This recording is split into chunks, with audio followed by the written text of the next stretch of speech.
अस्सलाम वालेकुम, welcome to debate eight 8। मैं हूं ईसा नकवी। 74 दिन पहले 8 फरवरी 2024 को मुल्क भर में आम इंतखाबात हुए जिनके नताइज ने सबको हैरान कर दिया।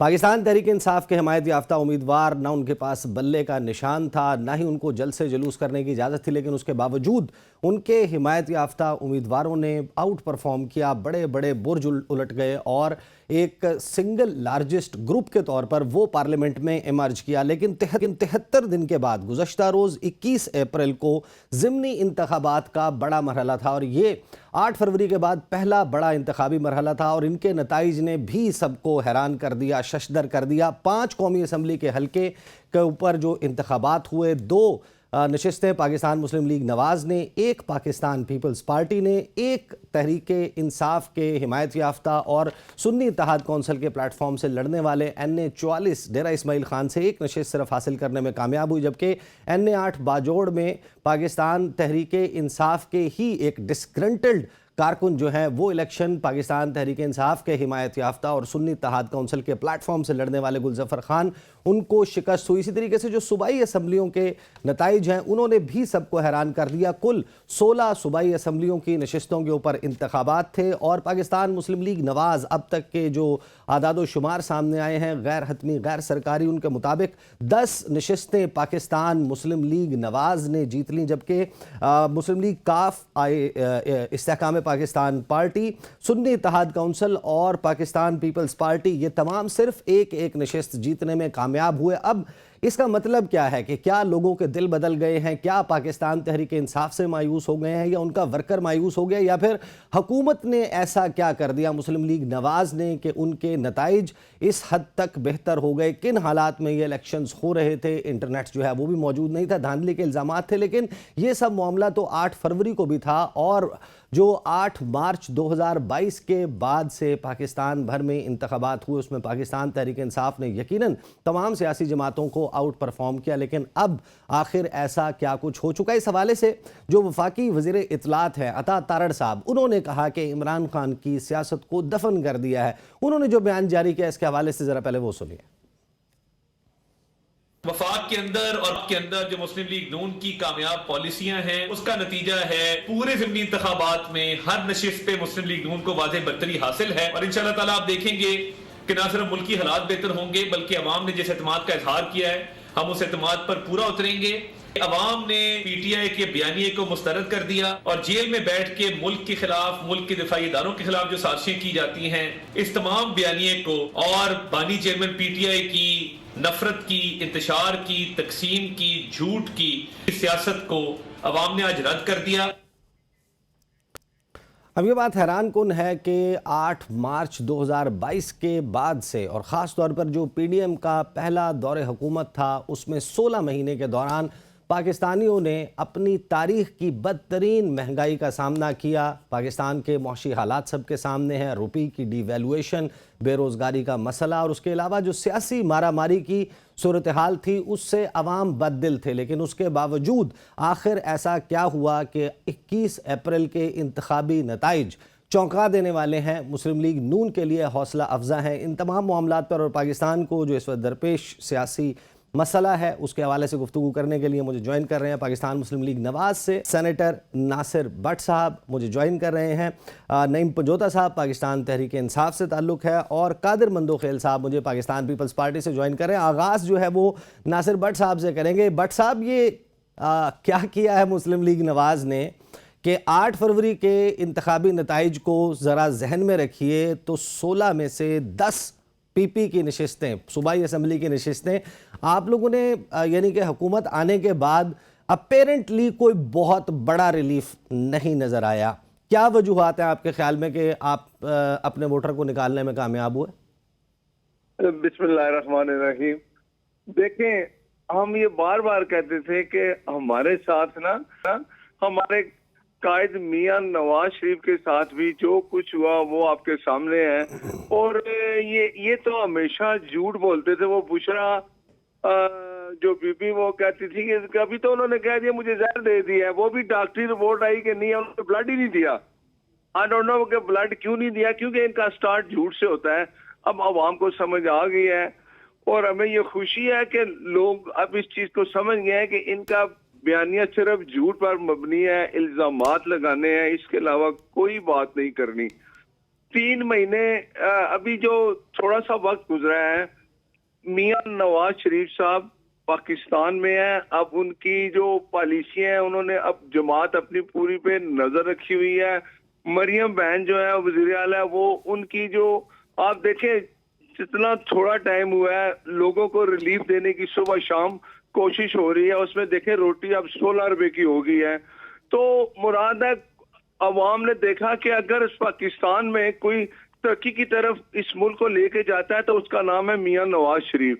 आप देखें चारों सूबों में आप वज़ीर आला आ चुके हैं, लेकिन माशाल्लाह ये हमें खुशी है कि मरियम नवाज शरीफ ऐसे वज़ीर आला है जो कुछ सुबह शाम अपनी आवाम के लिए लोगों को रिलीफ देने की कोशिश कर रही हैं। भट्ट साहब लोगों को रिलीफ देने की कोशिश कर रही हैं, वो हम देख भी रहे हैं। मीडिया टीम उसके बारे में बहुत ज़्यादा वीडियोस जो है वो भी जारी कर रही है। आप लोगों ने मीडिया के ऊपर यकीनन प्रेजेंस रखी हुई है, लेकिन ये टेक्निकली समझना मैं चाहता हूँ कि लोग जो हैं वो 8 फरवरी को आपके वोटर्स जो हैं वो फिर कहाँ गायब थे, या 21 अप्रैल को ऐसा क्या हो गया कि लोग जो हैं वो आपके जो नंबर्स हमारे सामने और ये जो वीडियोस कुछ सर्कुलेट की हैं जिसमें ख़ास तौर पर गुजरात से और दीगर जगहों से जहाँ पर बैलेट बॉक्सेस को भरने के इल्ज़ामात लगाए जा रहे हैं, जहाँ पर ये कहा जा रहा है कि ये सब कुछ किया जा रहा है लेकिन हम मजबूर हैं, तो आपके ख्याल में ये जो ज़िमनी इंतखाबात थे इसमें ये तमाम साफ़ और शफाफ तरीके से हुए?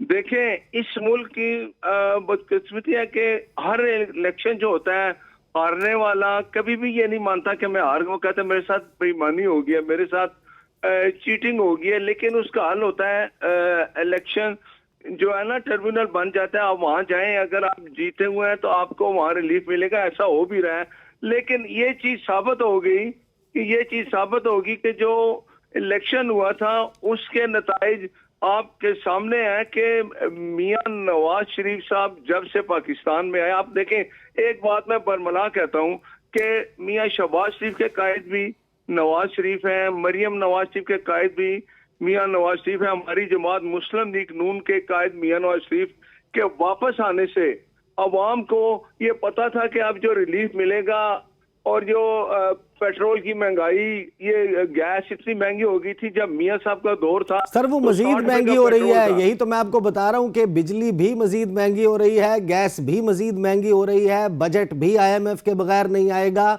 मियां साहब 21 अक्टूबर को आए थे, सबसे ज्यादा अगर इम्पैक्ट आना चाहिए था तो वो 8 फरवरी को आना चाहिए था।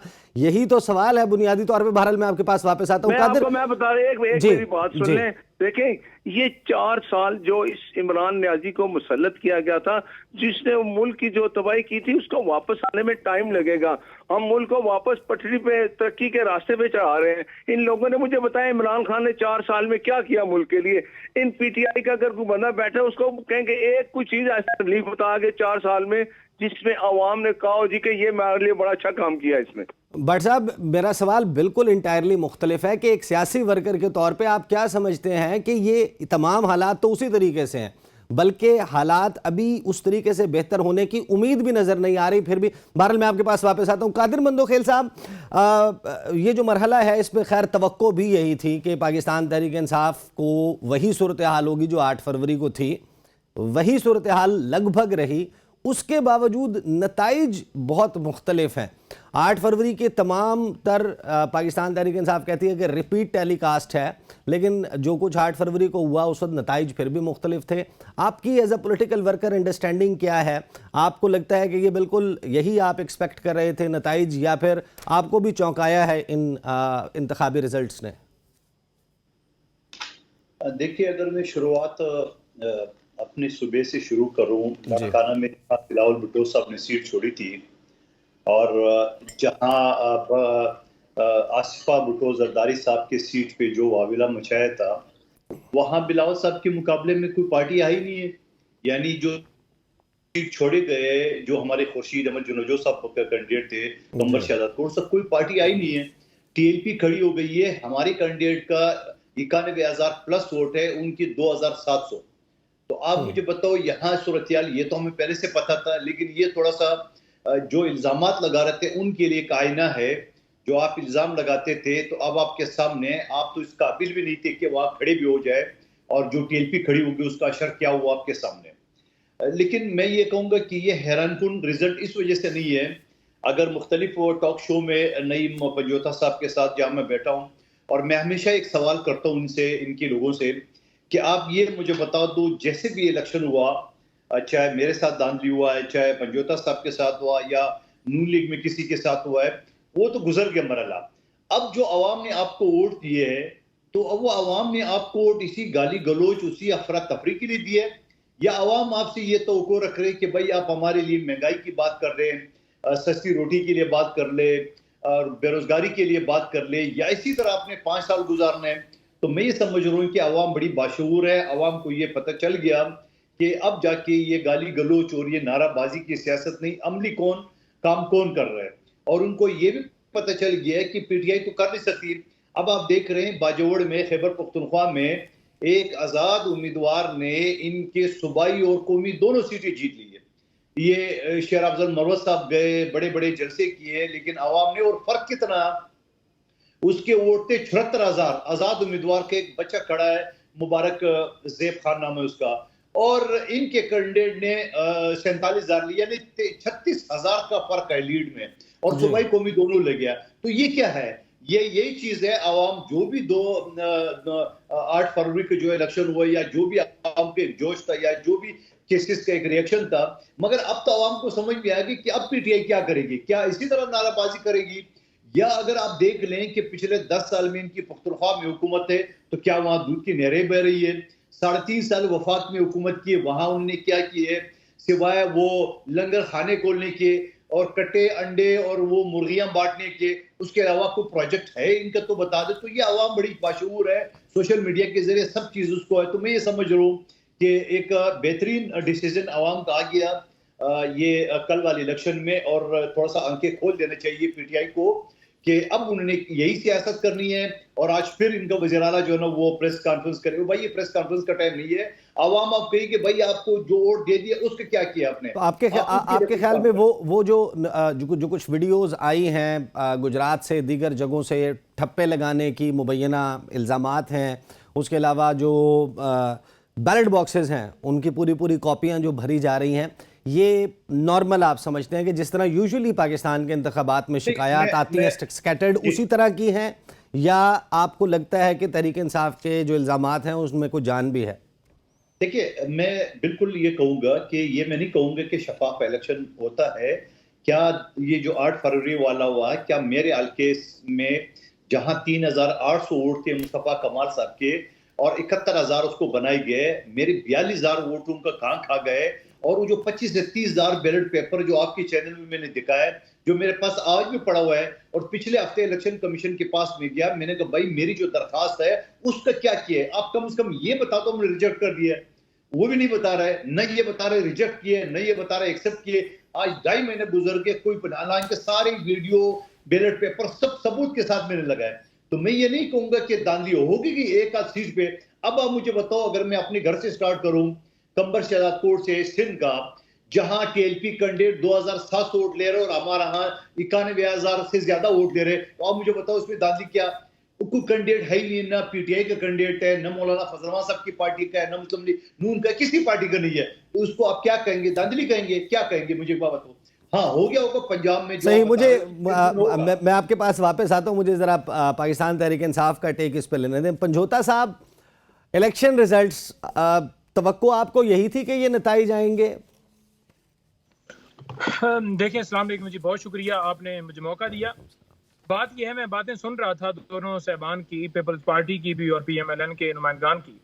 पीपल्स पार्टी तो जब उनकी एडजस्टमेंट हो गई तो फिर उसके बाद उन्होंने धांधली वाली बात जो है बंद कर दी। पहले दिन तो पूरा शोर मचाया जा रहा था 8 फरवरी के बाद, लेकिन क्योंकि अब वजारतें, गवर्नरशिप और मशीर और सारे लग रहे हैं और लग गए हैं, लिहाजा उनका तो मौक़िफ़ बिल्कुल जो है वो धांधली नहीं हुई, उसके ऊपर होगा।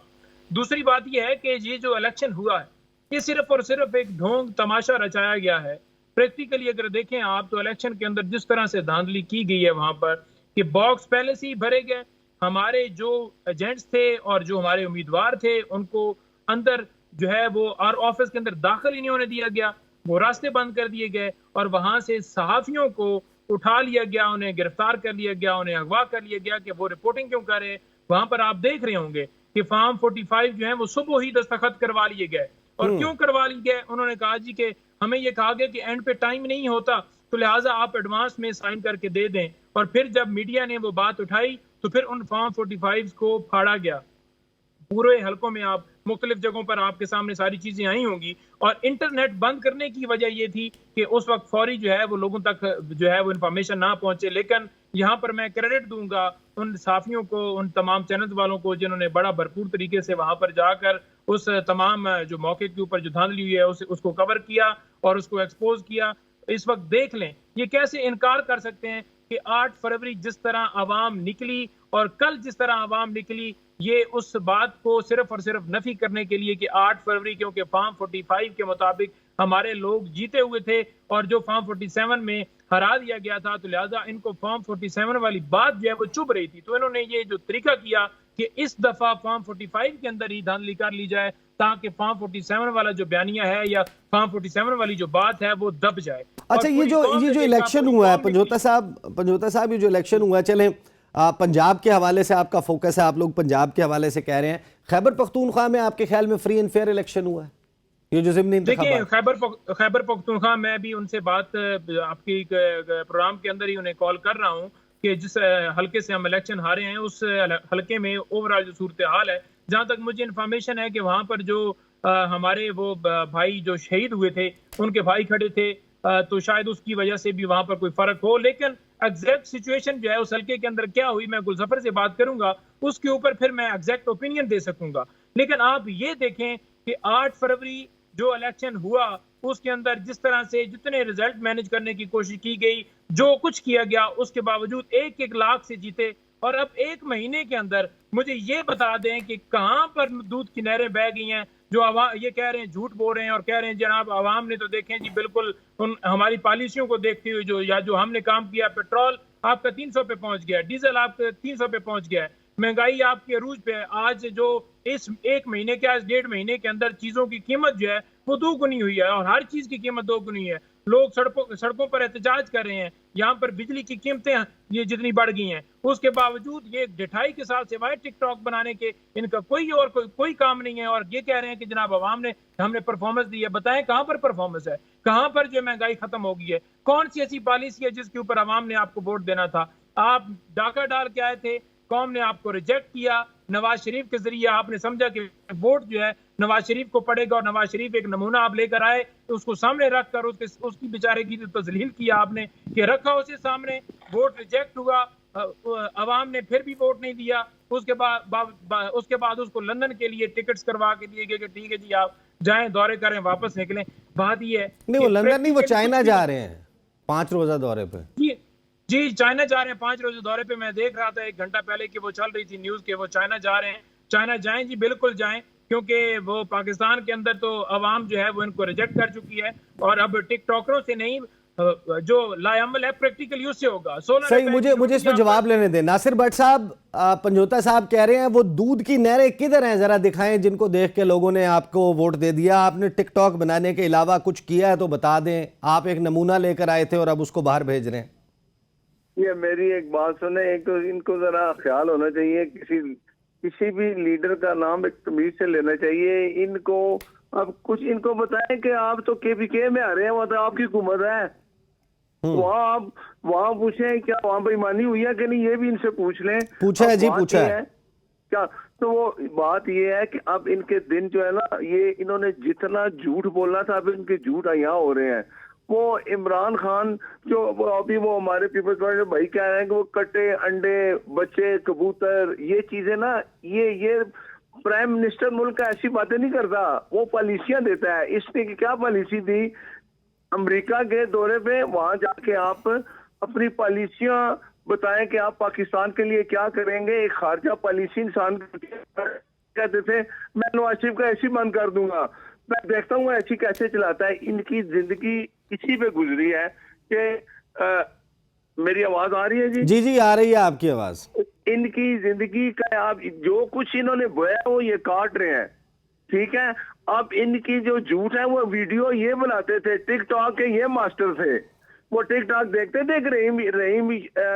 रहीम शाह की कौन लेडीज थी एक, वो जाके पीएम हाउस में लाते मार के दरवाजे खोलती थी, याद है कि नहीं याद है? जी। अवाम ऐसी चीजें भूलती नहीं है, अवाम के लिए कुछ करें। मुझे खुशी है कि पंजाब में अगर हुकूमत है हमारी और वहाँ पॉलिसियां लोगों ने देखी है अवाम ने कि हम अवाम के लिए कुछ कर रहे हैं, कोशिश कर जो पॉलिसी बना रहे हैं इसका फायदा महीने में 9 महीने में साल नजर आएगा। वज़ीर आला बने हैं ना, इनको बनाई है। ये लोग सिर्फ और सिर्फ झूठ बोलते हैं, इल्जाम लगाते हैं, इसके अलावा इनका कोई एजेंडा नहीं है। ये कभी भी नहीं चाहते कि पाकिस्तान में अमन हो, तरक्की हो। अभी हुकूमत है, अपोजिशन है, अपोजिशन का किरदार आपको पता ना क्या होता है? एहतजाज करना हर अपोजिशन का हक है, लेकिन उसका कार है। आप देखें सदर पाकिस्तान की तकरीर थी, चाहे जो भी थी, वहाँ दूसरे मुल्कों के वज़ीर ख़ारजा साहब आए थे। इन लोगों ने क्या किया, क्या वहाँ हालत की, वहाँ इन्होंने क्या कुछ किया। तो हमारा तो मैसेज ठीक नहीं जाता, लेकिन फिर भी हम ये कहते हैं कि पाकिस्तान की मजबूती और तरक्की के लिए एक पेज पे हो जाना चाहिए, हमें एक पेज पे रहना चाहिए, हमें पाकिस्तान को मजबूत करना है। सही। बहरहाल वो चाह रहे थे कि आप जरा दूध की नहरों की तरफ रोशनी डालें। मैं आपके पास वापस आता हूँ। मंदोखेल साहब, ये भी मेंशन किया भट्ट साहब ने कि सदर आसिफ अली जरदारी की तकरीर के दौरान एहतजाज हुआ और अपोजिशन एहतजाज करती है। एक सवाल जो है वो बड़ा ज़ेर गर्दिश रहा जिस वक्त बिलावल भुट्टो जरदारी और आसफा भुट्टो जरदारी साहिबा ने और साथ में पाकिस्तान पीपल्स पार्टी ने बायकॉट किया, वॉकआउट किया, और हुकूमतें जो हैं वो फिर कोरम पॉइंट आउट कर रही हैं। कौमी असम्बली का इजलास उसकी बुनियाद पर मुलतवी हो रहा है। हमने बेनज़ीर भुट्टो साहिबा की जो सियासत के बारे में पढ़ा है या थोड़ी बहुत अपने आगाज़ में अवाइल में देखी है, तो वो एक बड़ा अलामत हुआ करती थी रेजिस्टेंस की। तो वो जो असम्बली से वॉकआउट है उसको बहुत सारे लोगों ने कहा है कि ये भुट्टो ख़ानदान का वतीरा नहीं है कि वो मैदान से इस तरीके से चले जाएं। हाउ वुड यू एक्सप्लेन के जरदारी साहब के साहबजादे बिलावल भुट्टो, आसिफा भुट्टो, उनको वॉकआउट करना चाहिए या वहां पर खड़े होकर बात करनी चाहिए? आपने नाम नहीं लिए है, आपने जनरल बात की है। किस जाहिल आदमी ने यह कहा कि भुट्टो खानदान का वतीरा नहीं है? उस जाहिल से ये पूछो कि आप खवातीन की बेइज्जती करेंगे, आप नारे कसेंगे, आप गाली गलोच से करेंगे तो बाइकाट नहीं करना चाहिए जमहूरियत। तो उस जाहिल आदमी को बोलता ना कि अगर आपको अपनी माँ बहन की इज्जत का पता नहीं है, हमें अच्छी तरह पता है, और हम अगर असम्बली के फ्लोर पे किसी से लड़ नहीं सकते हैं तो कम से कम बाइकाट तो कर सकते हैं। नंबर एक बात। दूसरी बात ये कि आसिफ अली जरदारी साहब जो पाकिस्तान की तारीख में दूसरी मरतबा पाकिस्तान बने और 7वीं मरतबा उन्होंने खिताब की है पार्लियामेंट से, और सदर का ओहदा एक आईनी ओहदा होते है, वो हुकूमत को गाइडलाइन देती है।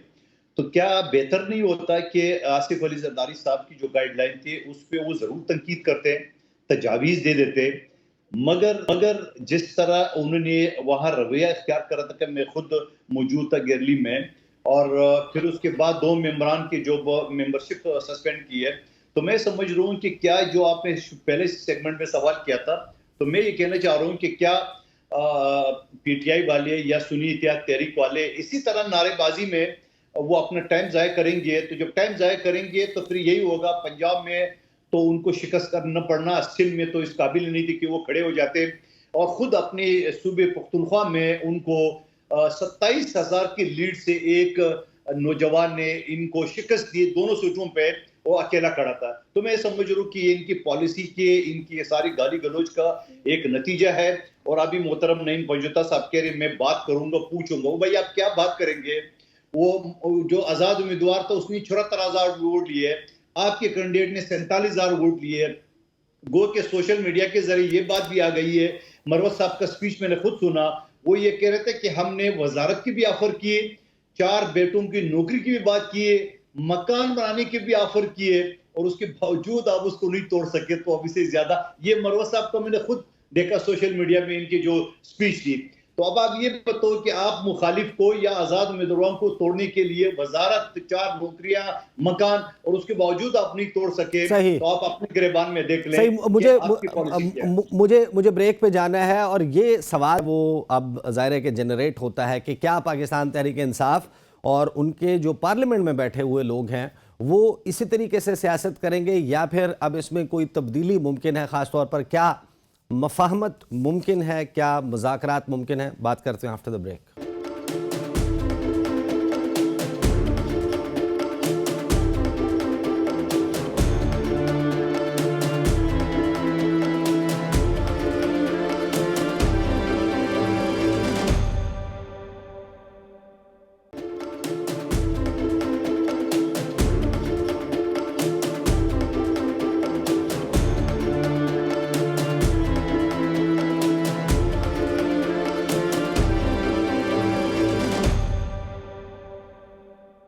Welcome back after the break.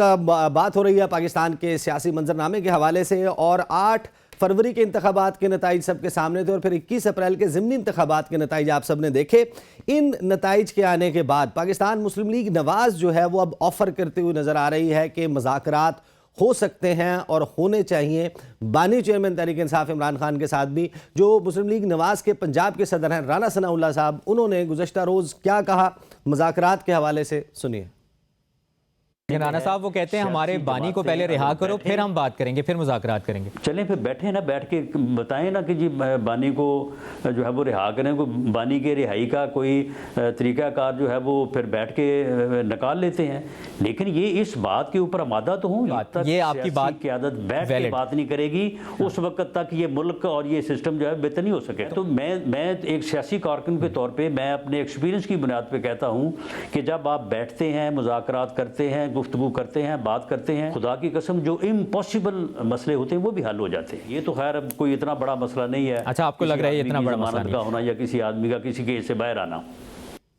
तो नासिर भट्ट साहब मुझे ये बताएं, राना सनाउल्लाह साहब की बात आपने भी सुनी, वो कहते हैं कि रिहाई का तरीकाकार निकाल लेते हैं।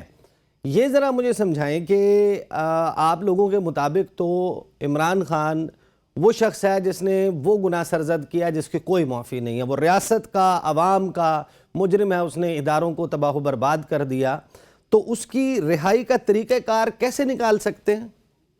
देखें, जो इमरान खान को सजा दी है वो अदालत ने दी है, रिहाई भी अदालत ही करेगी। इमरान खान का आप वक्त याद करें, वो तो कहता था मैंने इनसे बात ही नहीं करनी, मैंने इनसे मिलना ही नहीं, ये चोर है। उसका रवैया आपने 4 साल देखा। अब बात में जो आपकी आवाज़ जो है उसमें डिस्टॉर्शन है, सिग्नल इंप्रूव हो जाए। आप राना सनाउल्लाह साहब फिर कैसे उसका तरीका निकाल सकते हैं रिहाई का? देखे ना, राना सनाउल्लाह तो ये कहा ना कि मुज़ाकरात में तो मुज़ाकरात तो हर वक्त होते हैं, लेकिन रिहाई तो जेल है वो तो अदालत ने भेजा है ना, भेजा है वो देगी। मुज़ाकरात की बात ये है कि देखे ना, किसी भी चीज का उसके मुज़ाकरात ही होते हैं, टेबल पे बैठ के ही बात होती है। अगर वो कहे मैंने बात ही नहीं करनी, मिलना ही नहीं किसी से। शहबाज शरीफ साहब, प्राइम मिनिस्टर साहब ने भी ये जब उन्होंने हल्फ उठाया था तो ये बात की थी कि पाकिस्तान मईशत की मजबूती के लिए हमें एक हो जाना चाहिए, मुज़ाकरात होने चाहिए। लेकिन वो इस काम के लिए इमरान खान का एक ही एजेंडा है कि बदअमनी रहे। लेकिन अब हम फिर कहते हैं, राना सनाउल्लाह साहब ने सही कहा है कि मियां साहब ने भी जब 8 फरवरी को इलेक्शन हुआ था तो उन्होंने खिताब में कहा था कि सब सियासी जमातों को एक पेज पे आना चाहिए और ये जो हालात है इसके मुताबिक सबको इकट्ठे होके पाकिस्तान की मजबूती और मईशत की मजबूती का सोचना चाहिए। भट्ट साहब, रिहाई का तरीकाकार निकाल लेते हैं जो राना सनाउल्लाह साहब ने कहा है, क्या ऐसा करना मुमकिन है? मैं बिल्कुल इस बात से इत्तेफाक नहीं करता। राना साहब ने मुज़ाकरात की बात की होगी, रिहाई और जेल ये सिर्फ अदालत ही फैसला करेगी, वहीं जाके ये अपनी बेगुनाही साबित करेंगे तो अदालत इनको रिलीफ देगी। लेकिन इमरान को तो बड़ा रिलीफ मिले। इमरान खान तो वो आदमी था जब वो घर से निकलता था तो जज साहब कहते थे आपकी जमानत हो गई है। वो जब सुप्रीम कोर्ट के चीफ जस्टिस साहब थे अपना, उन्होंने इनको कहा कि good to see you. Imran Khan तो बड़ा लकी आदमी है। हमारे यहाँ तो भाई साहब रिलीफ तो मियां मोहम्मद नवाज शरीफ को भी 21 अक्टूबर के बाद जिस तरीके से मुकदमात जिस स्पीड के साथ ख़त्म हुए हैं, जिस तरीके से बायोमेट्रिक मशीन जो है वो एयरपोर्ट पहुंची है, आने से पहले उनकी ज़मानतों के मामलात भी तय हो गए। हमारे हाई कमिश्नर ने उनको सी ऑफ भी किया। जिस जहाज़ में आए उसका नाम उम्मीद पाकिस्तान रखा गया। आने के बाद भी वो डायरेक्ट जलसा गा गए। इस तमाम प्रोसेस के बाद उन्होंने तकरीर की, फिर उनका मुकदमात ख़त्म हो गए और अभी तोशाखाना वाले मामले में तो हमारे यहाँ सियासतदानों को ज़बरदस्ती सज़ा मिलना और ज़बरदस्ती रिलीफ मिलना, बल्कि बड़ा सूरत के साथ, तेज़ी के साथ रिलीफ मिलना, ये तो कोई खैर नई बात नहीं है। नहीं, देखें, ये आपने जो सवाल किया है इससे थोड़ा सा पीछे चले जाएं। उस साकिब निसार को याद कर लें, चीफ जस्टिस को, आसिफ सईद खोसा को याद कर लें। वो एक ISI के थे चीफ, अपना जो उसके चेयरमैन थे अपने, वो क्या कहते थे कि भाई मेरी 2 साल की मैंने ज़ाया नहीं करना, नवाज शरीफ और मरियम साहबा को जेल में रखना है। ठीक है, तो ये चीजें भी तो आप देखें तो मियां साहब ने तो अदालतों से रिलीफ लिया है, तो अदालतें ही रिलीफ देती हैं। अब अगर इमरान खान को रिलीफ चाहिए तो अदालत में जाएंगे, मुज़ाकरात करने चाहिए उनको। पाकिस्तान की अवाम की कहते हैं ना कि मुआशी हालत ठीक हो, पाकिस्तान मजबूत हो, इसके लिए मुज़ाकरात ही एक रास्ता है।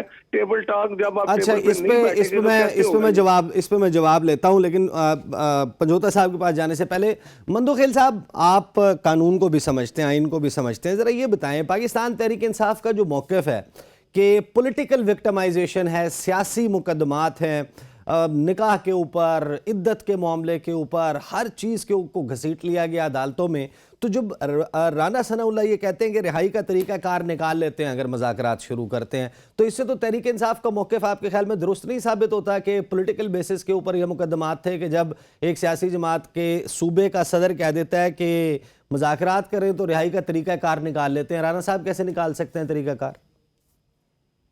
देखिए, मेरे ख्याल में नासिर भट्ट साहब ने बड़ी वजाहत के साथ बात कर ली है और उसकी बातों की नफी कर दी है। नहीं तो एज ए वकील तो मैं समझ रहा हूँ उसने इंतहाई गैर मुनासिब बात की है और अदालतों पर असरअंदाज होने की बातें की है उन्होंने। और या तो उनके ऊपर जो मुकदमे बने थे और फिर वो सियासी तौर पे हल हो गए, या तो वो अपने कोई तजर्बा बता रहा होगा। और बल्कि मैं तो कहता हूँ उसने तो अपनी कैंडिडेट जावेद लतीफ़ साहब के बारे में भी ये कहा कि वो सही हारा हुआ है, वो खामखा की जिद कर रहा है कि राना तनवीर क्यों जीत गए। वो तो क्लियर कट एयरवाई पे उसने कह दिया। तो मैं समझ रहा हूँ कि इंतहाई गैर नामनासिब बात है और राना सनाउल्लाह की। और राना सनाउल्लाह अगर इतनी एक्सपर्ट है अदालतों से डीलिंग में, या इतनी एक्सपर्ट है अदारों से डीलिंग में, तो खुद कैसा हार गया? तो खुद जीतना चाहिए।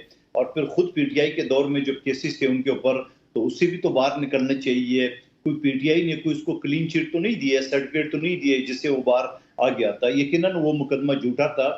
मैं खुद भी उस चीज़ को बड़ा नज़दीक से देखा है। तो मैं समझ रहा हूँ कि सियासतदानों के इस तरह गुफ्तगू, तो ये बिल्कुल आप सही कह रहे हो कि PTI की जो एक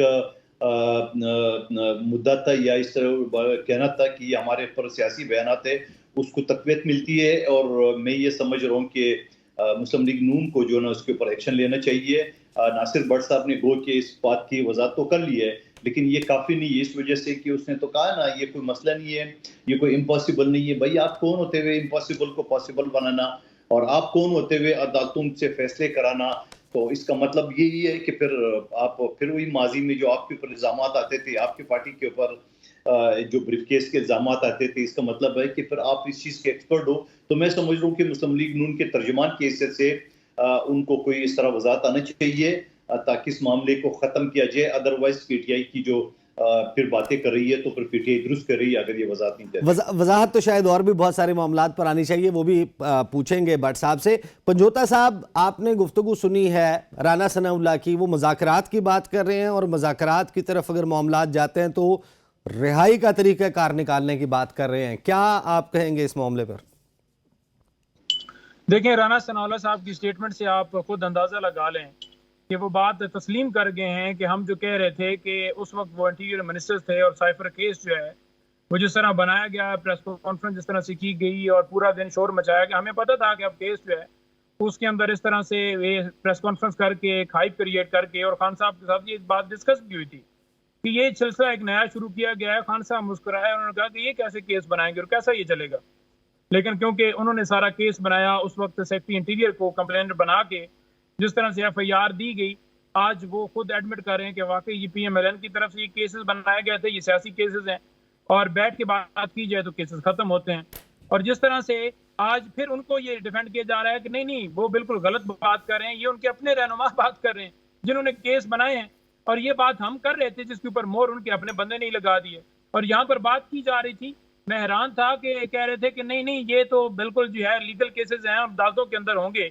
लीगल केसेस के ऊपर जो है 6 जजेस ने खत लिख दिया है कि जजेस को कैसे हरासा किया गया, उनके बहनोई को कैसे उठाया गया, उसके ऊपर कैसे तशद्दुद किया गया, कमरों में कैमरे कैसे लगाए गए और जजेस को कैसे हरासा करके फैसले लोअर जुडिशरी के ऊपर भी और जस्टिस साहबान के ऊपर भी करवाने के लिए सारा प्रेशर डाला गया। और वो लेटर सुप्रीम कोर्ट में है, लेकिन अब इस वक्त काजी फैसल साहब भी उसके ऊपर आंखें बंद करके बैठे हुए हैं, कोई उसके ऊपर सदेबाब नहीं किया गया। अब तक तो उनको कानून के कटहरे में होना चाहिए था जिन्होंने मुदाखलत की, लेकिन मामला ज़ेर अल्तवा है, खैर सलो है लेकिन ज़ेर अल्तवा है। ये सारी सूरत हाल को देखते हुए आप कैसे कह सकते हैं जहां पर लोग अगवा हो रहे हैं, प्रेस कॉन्फ्रेंस कर रहे हैं, और जब वो प्रेस कॉन्फ्रेंस करता है तो बिल्कुल दूध का धुला हो जाता है। लोगों के घरों में छापे मारे जा रहे हैं, दफा 144 सिर्फ और सिर्फ पाकिस्तान तहरीक इंसाफ के लिए। 3 MPO के तहत लोग उठाए जाते हैं, अदालतें जमानत देती हैं, फिर 3 MPO के तहत उठा लिया जाता है। तो ऐसी सारी सूरत हाल के अंदर ये कहा जाए कि ये इसके अंदर PMLN या कोई जमात नहीं है, तो मैं ये समझता हूँ कि ये एक मज़ाक़ खेज बात होगी और इससे बड़ा झूठ बोलने वाली कोई बात नहीं है। एडमिट करना चाहिए कि बिल्कुल हमारे सियासी हरीफ हैं, या हम नहीं चाहते, हम चाहते हैं कि हम डील के जरिए आए हुए हैं, तो लिहाजा हमने इक़्तिदार में जैसे भी जबरदस्ती सवाम के ऊपर मुसल्लत होना है, और हम क्योंकि कौम तो जानती है, तो फिर आप इनकार क्यों कर रहे हैं, आप झूठ क्यों बोल रहे हैं। एक जुल्म करना और एक ऊपर से झूठ बोलना, छुपाना। दूसरी ये चीज है कि KPK की बात हो रही थी, अभी आपने देखा कि KPK के अंदर मुझे बता दें कि किसी के जलसे के ऊपर पाबंदी हो, कैंपेन के ऊपर पाबंदी हो, किसी वहां पर मीडिया वाले को उठाया गया हो, किसी पोलिंग एजेंट को उठाया गया हो, किसी पोलिंग एजेंट को बाहर निकाला गया हो, क्योंकि वहां पर हुकूमत थी हमारी और हमने पूरा रोल अदा किया कि हर एक को हक है, हर एक जाकर करे। लेकिन दूसरी तरफ देख लें कि पंजाब के अंदर, बलूचिस्तान के अंदर, सिंध के अंदर पुलिस ने क्या किया, हर जगह के ऊपर जिस जगह के ऊपर इनकी हुकूमत थी, और फिर कंपैरिजन करना और ये कहना जी कि देखें KPK के अंदर जो है वो वहां से सीट हार गए, उसका कंपैरिजन करें कि जो वहां पर हमारे साथ सलूक किया गया या जो दूसरे सूबों में किया गया उसकी कोई बात नहीं करता। पोलिंग स्टेशन के ऊपर उस दिन से, उससे पहले से लेकर उस दिन तक, उस शाम तक, कल शाम तक जो कुछ हुआ, हमारे उम्मीदवार, मैं खुद लड़ूंगा इलेक्शन, मुझे कैंपेन करने की इजाजत नहीं थी, जलसे की इजाजत नहीं थी, रैली की इजाजत नहीं थी, फॉर्म 45 के मुताबिक करा दिया गया, हमारे एजेंट्स को बाहर निकाला गया।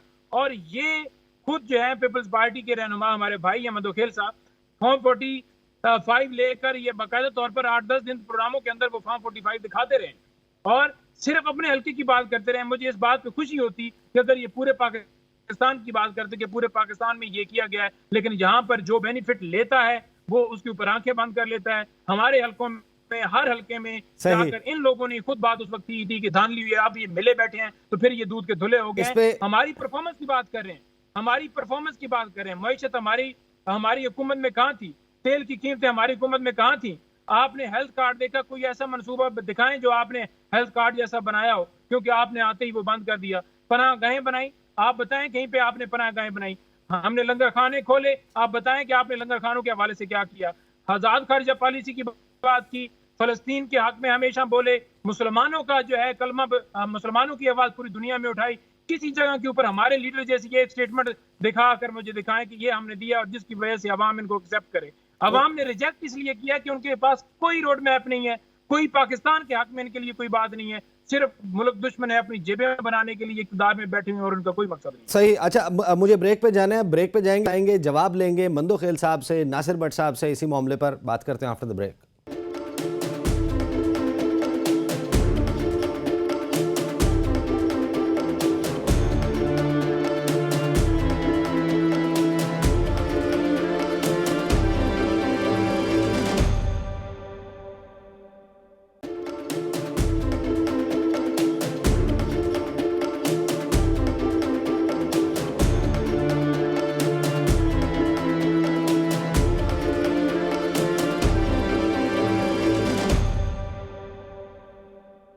Welcome back after the break. मंदो खेल साहब, ब्रेक से पहले आपने सुना पंजोता साहब भी जो कह रहे थे, मुझे ज़ाहिर है कि इस अपने पर्सनल इंडिविजुअल पर्सपेक्टिव में भी बता दीजिएगा। जो पंजोता साहब ने कहा कि आप फॉर्म 45 अपने हल्के का लेकर तो बैठे थे, लेकिन आप ओवरऑल बात नहीं कर रहे कि धांधली। दूसरा, मुझे ये बताएं कि ये इलेक्शन के दिन मोबाइल सर्विस बंद हो जाना, इंटरनेट सर्विस बंद हो जाना, जो इलेक्शन शेड्यूल है वो आ जाने के बाद इलेक्शन की कैंपेन के दौरान दफ़ा 144 नाफिज कर दिया जाना, एक सियासी जमात मखसूस वो तो जलसा कर ही नहीं रही, PMLN ने तो कोई जलसे नहीं किए, जो कर रही है उनके खिलाफ मुकदमात दर्ज हो जाना कि ये गैर कानूनी जलसा है, वो इजाज़त मांगे उनको इजाज़त ना मिलना, ये आपका ख्याल है कि ये जमहूरी है? ये हम जो नॉर्मल्स क्रिएट कर रहे हैं, न्यू नॉर्मल क्रिएट कर रहे हैं, ये बाद में आज से कुछ अरसे के बाद बाकी सियासी जमातों को भी हॉन्ट नहीं करेगा? देखिए जी, पहली बात तो मेरे हल्के की बात की है नईम पंजूता साहब ने। मेरी अगर आप वीडियो उठा के देख ले सोशल मीडिया में या टीवी टॉक शो में, मैं इलेक्शन से पहले ही सारी चीज़ों की निशानदेही करा था। मैं इलेक्शन से पहले ही सारी बातों की बात करा था कि भाई यहाँ पे फॉर्म 45 पहले से साइन कराया गया, यहाँ पे जो है ना वो हर गली में 4-4 मखबर छोड़े गए कि हमारी बात हो गई, ये सीट हमारी मुस्तफ़ा कमाल को दी थी। मैं इलेक्शन से पहले निशानदेही करता रहा। फिर इलेक्शन वाले दिन में जो हमने वोट पकड़े, बैलेट पेपर पकड़े, वो सारे के सारे। लेकिन मैं चूंकि इलेक्शन लड़ चुका था तो पंजोता साहब, मैं हर हल्के की बात कैसे कह सकता हूँ? जब मैंने आंखों से देखा अपने हल्के के सबूत के साथ वो बताऊंगा।